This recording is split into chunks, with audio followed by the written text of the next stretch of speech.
My dear students and friends, this is the second online lecture on Aristotle. The title is simply put, Critique of Plato, or Aristotle's assessment of Plato's ideas. I will try to be as brief as I can.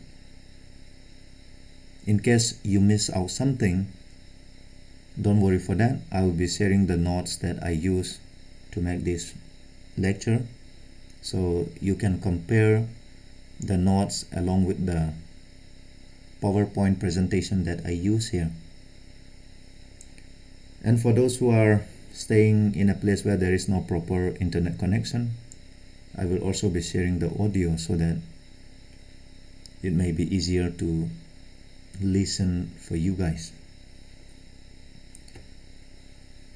We'll be starting with a brief introduction, then critique of Plato, which is the main part of the lecture, little bit of differences between the two Greek philosophers, and finally conclusion. Now let us begin with an introduction. Aristotle was Plato's disciple, but he was his critic as well. In other words, Aristotle's philosophy was both a critique and a corrective of Plato's ideas. As a student of Plato, the influence of the teacher on the students was profound and pervasive. In fact, Aristotle shared many things in common with his teacher Plato. On the death of Plato, Aristotle paid high regard or tribute to his teacher by saying that any man who is of evil minded should abstain from or should stay away from praising him.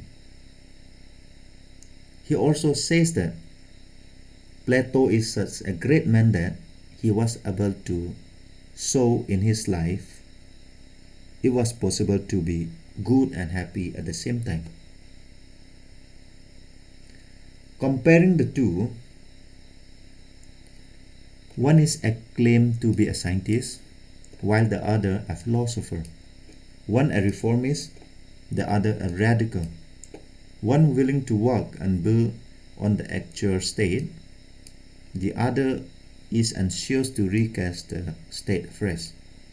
On the furthest possible extreme, one advocating political realism, the other adhering to political idealism.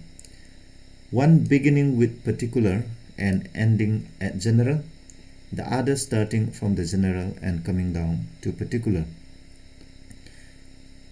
Now this is interesting. The fact that Aristotle could differ from his master speaks highly of Plato, who encouraged his disciples to develop a critical perspective regarding nothing as a sacred cow, including that taught by one's teacher. Meaning to say, Aristotle was such a lucky person to be the student of Plato that Plato had allowed his disciples to develop critical thinking regardless of whether the teacher agreed with his outlook or not. Now let's come to the main part, Aristotle's assessment of Plato. The first point is experience. Plato, as an idealist, did not consider experience so much important. To him, abstract ideas or abstract ideals which you can conclude by using your reason are more important. So Aristotle says that this is not correct. Rather, he says that our experience or knowledge that we can learn through our experience is more important. Next, on the theory of state. Aristotle criticized Plato's state as artificial.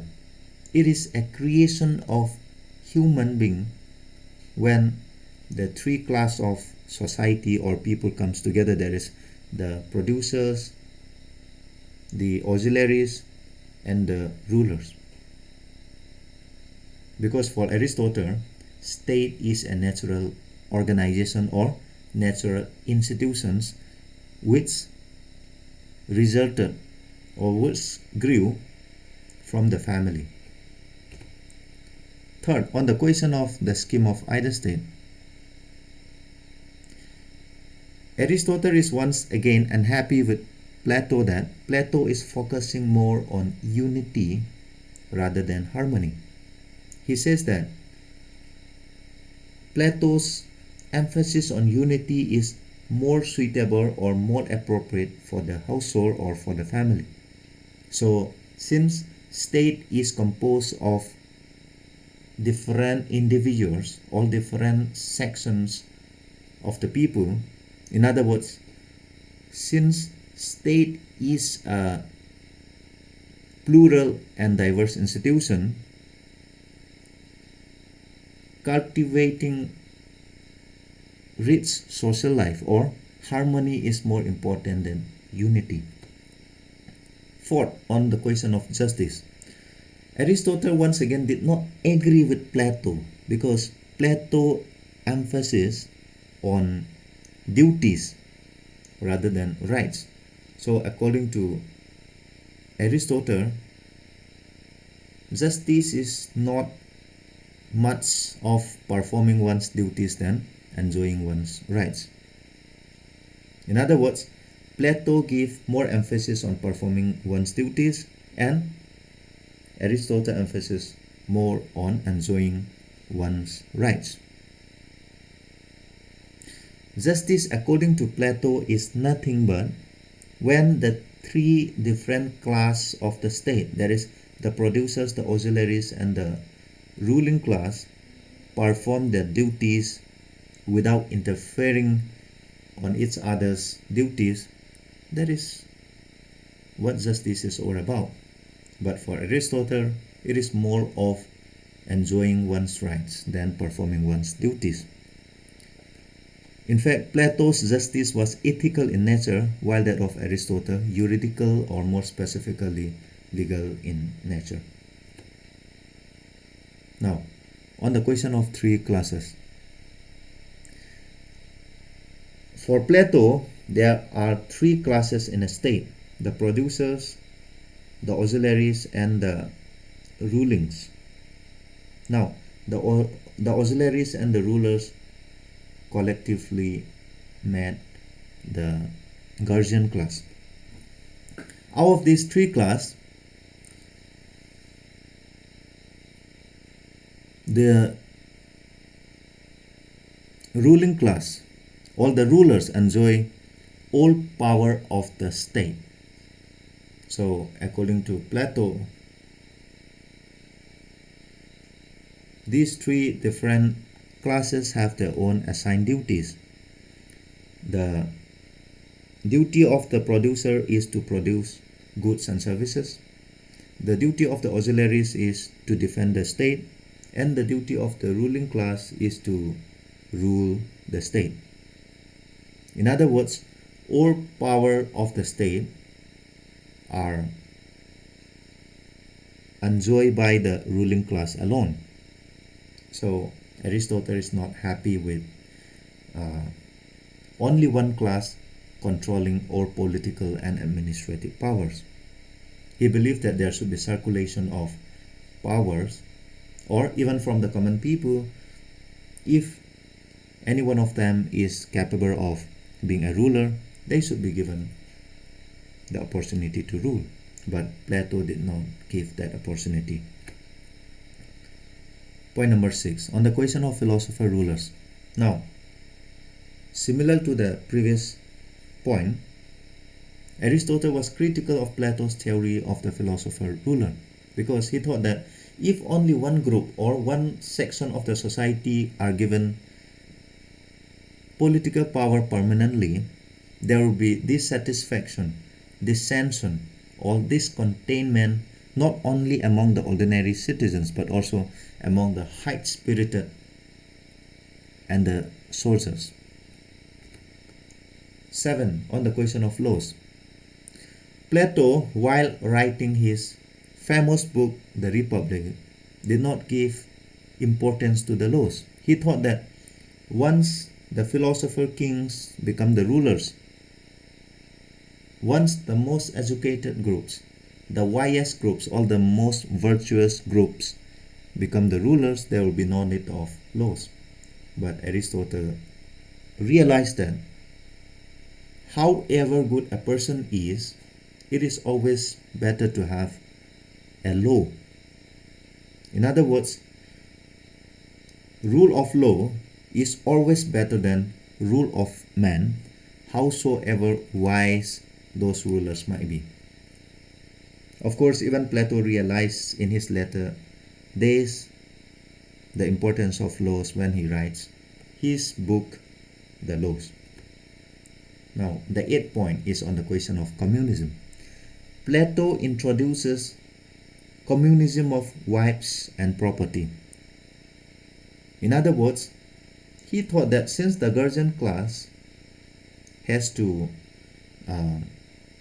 dedicate their life for the community or for the state, having wives, family, children, and property will distract them from performing their duties sincerely.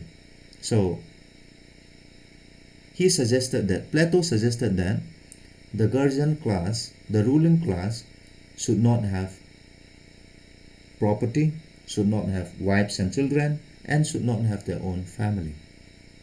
But Aristotle thought that the institution of property, the institution of family, the institution of marriage, the institution of having children are all natural. So it is unthinkable or unwise to destroy these natural institutions.